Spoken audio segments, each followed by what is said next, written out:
It's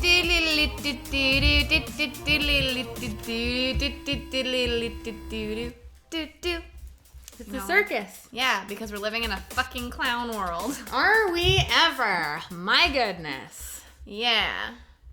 First of all, thank you, Nevaeh Noise, for these dope-ass Rachel Geek t-shirts. What's up? What's gang, up? gang.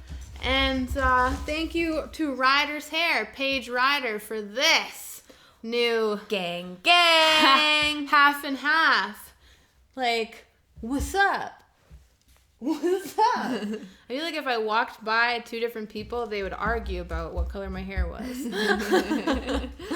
So thank you, Paige, for this awesome. I went all the way to Live Long for a hairdo, and it was well worth it. She's got a great rate, and she's really fun to talk to while you get your hair done. So good times all around. Good times. Yeah, so it's been a while since we've been on here. Yeah. Is there some hair? On the micy phone. Yeah, so I guess a little bit of a recap. What's happened? I guess I went to the mountains for a couple days. A little quick rip out there and back. Do some skiing for a day and head on back, which was really good. Good for my mental health. And then I came back and was immediately miserable again. Yeah, you belong in the mountains somehow. Yeah. Yeah, and I just been here. Chilling, y'all. Chilling. Yeah, no, we've been going to the Fourth Meridian for open mic night. Mm-hmm. Again, there's been lots of new talent showing up, which is awesome. Yeah. McKenna has been making her appearance at open mic, and she is incredible.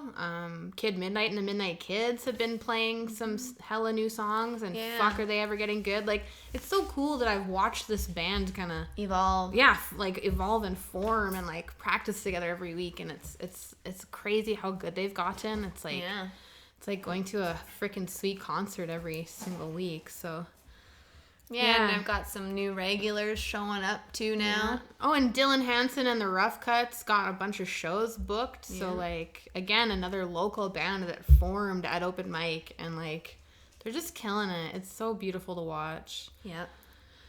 Oh, I love it. I love those people. So. Yeah. And what else has happened? Carlos is supposed to be hosting a music festival here next month. We'll give you more details on that once they become available. I don't know what else has happened. I want to rant about something quick, but we'll get through the recap first. Yeah, I don't know. I went to the mountains. I went to a barbecue last weekend that was just a runaway. Lashburn girls know how to put one on, I'll tell you that. Yeah. How did he get a toothpaste cap? I don't know. Henry, you're such a I'm gonna go close the bathroom door. I just have like a collection of like nastiness of him like chewing on shit that's not yours. But yeah, it's been a time. Yeah. I just want to know why people keep raising money for Ukraine when, like, both the governments are sending money there. Like, regardless of where you land on that fence, why are people doing, like, their own little individual fundraisers when my tax dollars have already been sent there? Yeah. It's very weird. I don't know. I just don't see the point of raising money for something that's being funded by big corporations. Well, and I don't know if you've noticed, but, like, you know, when it initially happened, it was like, everybody look at Ukraine. Oh my God, oh my God, oh my God, oh my God, oh my God. Yeah. And then now it's just kind of like fizzled out. People are starting to take the Ukraine flags off their profile pictures. Yeah. And it's like, I guess, like, at the end of the day, the thing that, like, bothers me the most is that, like, okay, we knew that, like, Russia was sitting on their border for, like, quite some time. Mm-hmm. But because, you know, the news and mainstream media tells you to put this flag in your fucking bio, you're like, hurrah, hurrah. But it's but then again, though, it's like, okay, you put this flag in your bio, but, like, did you do anything? right? Like, I just hate the virtue signaling that just like, and the, and it's like the same people, when you go on their profiles and you scroll through them and it's like, oh, you change it every time they tell you to change it. Cool. Yeah. Like, I'm so glad that you're so connected to the world. Like, doesn't anybody have a cause anymore that, like, they support whether or not it's trending? Like, where, yeah, it's fucking weird. Yeah. So, yeah, that was just weird. Like, yeah. Like, just letting that play out. Yeah. And now there's a whole new fucking thing to pay attention to because some stupid actor fucking... right? Did something dumb at an awards show that I don't even want to mention because it's so not worth talking about. It's not worth talking about. But like the only part that's worth talking about that is how freaking staged that was and how everybody's just lapping it up. Yeah. Like, come on, man. Like, the whole thing is cringy to watch. Like one take and I was like, it's fake. It's fake. I know. Me too. One take fake. Me too. Like, even the body language was just like, yeah. Who slaps somebody like that? It was like everything about it. It was like such like a weird like, you could have like slapped with my strong arm. Yeah. Like that's not. Like you could tell that he was like it was like he like it's like he overreached and so then he could only like slap from this far because he wasn't actually supposed to slap the shit out of him, Yeah, like it's just so staged. It's like anybody who thinks that actually happened in real life and like woo, what, bro? Like they're actors. Like they're actors. And that's like a skilled like trained actor that is like trained and like skilled in like combat and action movies. So like of course he's gonna like.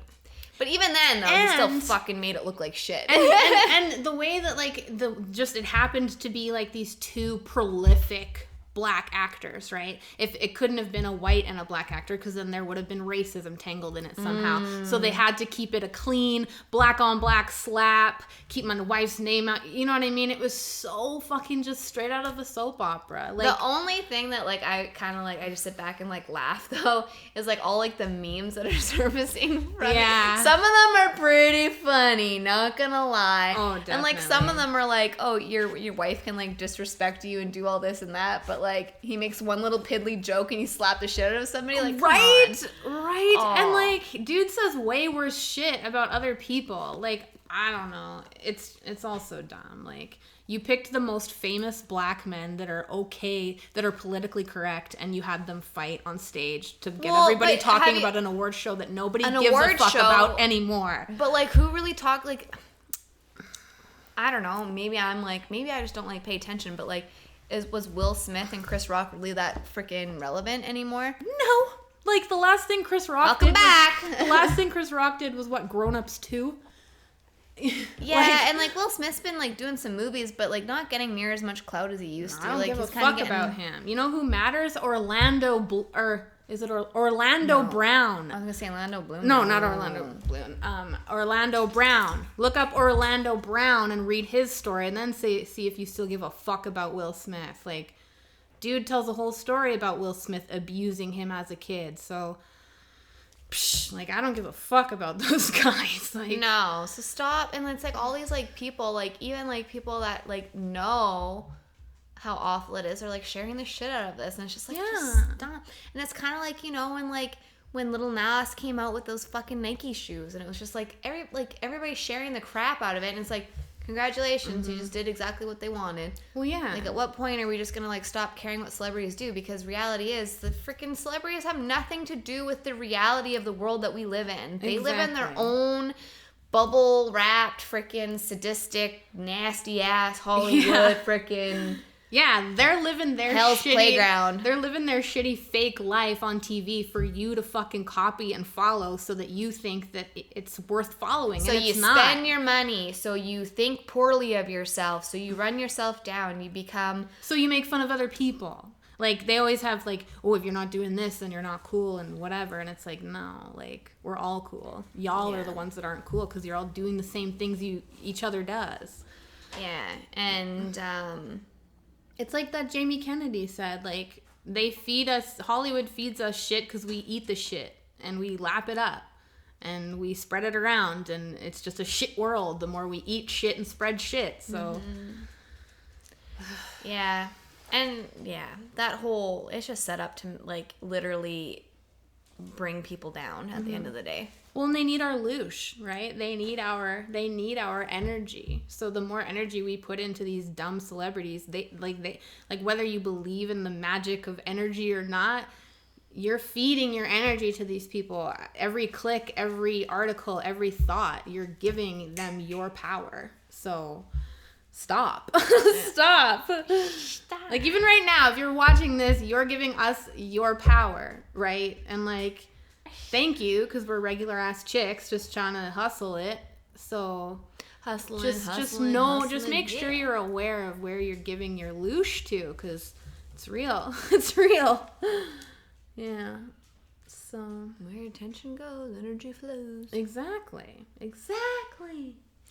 Yeah. And what's the point? What is, at the end of the day, like, what do you get out of it? Cheap entertainment.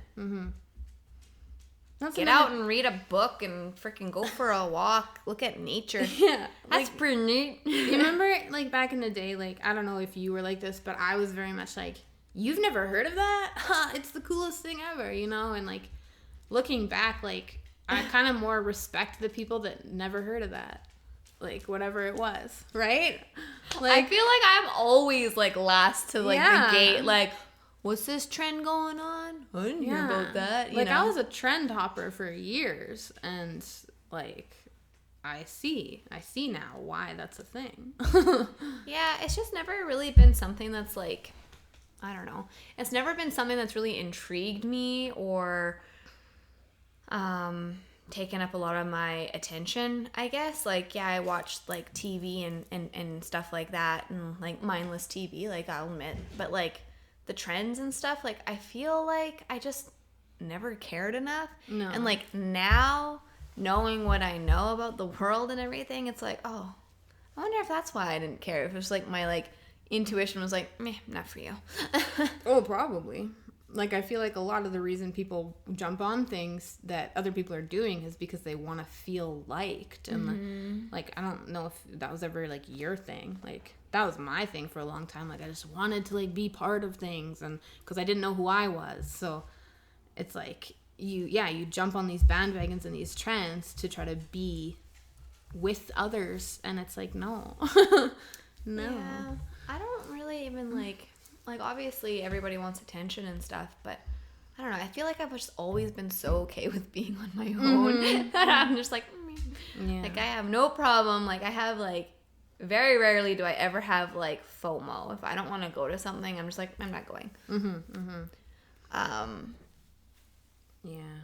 And, yeah, I was always too busy, I guess, like, with horses and that stint when I was living out in Frenchman Butte. Like, I didn't have time for anything. Like, I didn't even get Instagram until, like, it was a long time. And I just got Twitter, like, a year ago, so I could verify my own, like, tweets that people were sharing that were wrong. Yeah. So, yeah, like, I just not really that much of a bandwagon hopper-oner, I guess. Yeah. Hopper-oner. Yeah, like, I was just always on the scene. Like, whatever the scene was, I was always trying to be on the scene. And so, like, now I just recognize that as, like, trying to find friends, essentially. Like, yeah. Yeah, there was, like, a period there where I didn't really do, like, very much at all. No, I know. You were straight up farm wife life. Like, yeah, you were living that life. On that farm life. Yeah. But nothing wrong with that. I mean, yeah. I'm just very much like a just march to the beat of my own drum kind of person. Yeah. And, like, I've always found, especially like, now, I've always found, like, niches that I've, like, wanted to fit into. And, like, I've tried. And I've succeeded in certain areas. But, like, again, hindsight, like, no, like, you should never be part of a group, I guess. Unless it's to do with, like, women. Then women should be a group. But, like, as far as, like, isolating yourself, like, I'm a cosplayer. I'm, you know, whatever it might be. I'm goth. I'm this. I'm that. Like, don't label yourself, man. Yeah, like literally, if you're gonna label yourself with your name. I'm Megan. Yeah. I'm everything that I aspire and dream to be. And I guess that comes a lot with, like, growing up. Like, you know, people always try to put you in a box. Like, oh, you do this? Oh, you're that. Oh, you do this? Oh, you're that. And it's like, I've tried to fit into all these boxes, but... just adding to the pile of random shit that Henry likes to chew on. Well, the cats keep fucking knocking it off. It's their fault. Just let me tell you, these animals, they test your patience some days. Oh, yeah. You got Weege, who likes to dart out at every chance she gets. Yeah, she ended up on the roof yesterday. Yeah, so that was fun. Opened the window to fucking yell at Remy outside. Not yell at her, but, like, say something to her. And I'm, like, looking at her, and Luigi just snaked right through out of the window onto the roof. And it took 2 of us to get her back inside. It's not cool. Not cool at all. And Henry's a jealous prick. Oh, yeah. Yeah, if I have company over, he likes to pee on the couch, apparently. That's a thing. Like, I don't understand how he can act so jealous and, like, be so spiteful when he's getting attention. More attention when these people are over than if they weren't over. Yeah, right? You know? Now it's 2 people petting him. Like... But, like, I don't understand, like, what goes through his head. Like, why he has to act out when people are over. Like a child. Because maybe you're not paying enough attention to him. Yeah. I mean, this person's giving me attention, but I want your attention, Mom. Yeah, exactly. Well, that's too damn bad. Mama's got a friend over. We're playing fucking Nintendo. Yeah. So yeah, but the worst part, though, okay, yeah, he peed on the floor when we were playing Nintendo. Like, I had, like, a blanket, and it was, like, draped over onto the floor. And, which was fine. And then we ended up watching a TV show, and we both fell asleep.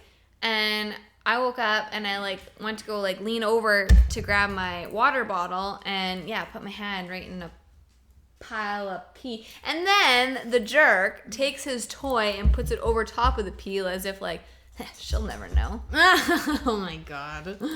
Like, bro, really? You ain't fooling no one. Yeah. I mean, like, for a second, I was like, did he drool on us? But he's not, like, a drooly dog, so I knew something was up right away. Yeah. Little bastard. Little bastard indeed. Yeah, so, frick, that's that. It's kind of just like a quick little recap of what's up. I guess our next episode is going to be a heavy one. Yeah, so buckle up. Yeah, we're going to talk about the mother wound. And how that can show up. Yeah. In your life, and how it can, and show up in your personality traits and your day-to-day living.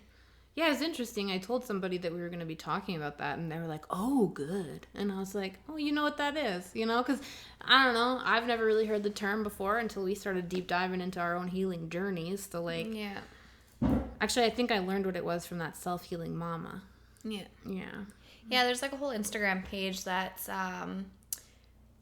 called the Mother Wound Project, and they share a lot of good information on there. And then I also recently just read I guess it was an audio book that I listened to that was really good, and it was really interesting, and it was called Narcissistic Mothers: How to Handle a Narcissistic Parent and Recover from CPTSD, which is something that I had never heard. And CPTSD is what? CPTSD is complex post-traumatic stress disorder. Where it's a condition where you experience some symptoms of PTSD along with some additional symptoms such as difficulty controlling your emotions, feeling very angry or distrustful towards the world.